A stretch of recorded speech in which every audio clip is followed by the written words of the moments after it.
Hello people, welcome back into this channel, and in this video I would like to show to you the tutorial about Zoom application. So in this tutorial I would like to show to you how to change your display name on your Zoom account. So the first thing you have to do, open your Zoom application, and whenever you open it you just need to take a look where section that you are in.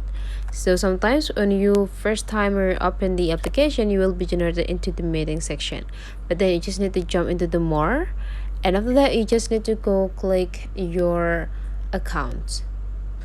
In this account you just need to go click display name, and you just need to decide the name, or the name that you need to use for your display name. For example, let's do it with my name.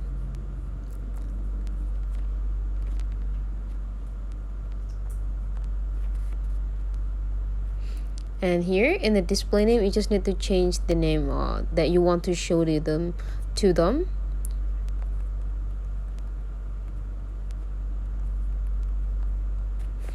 And whenever you're done you just need to go click save.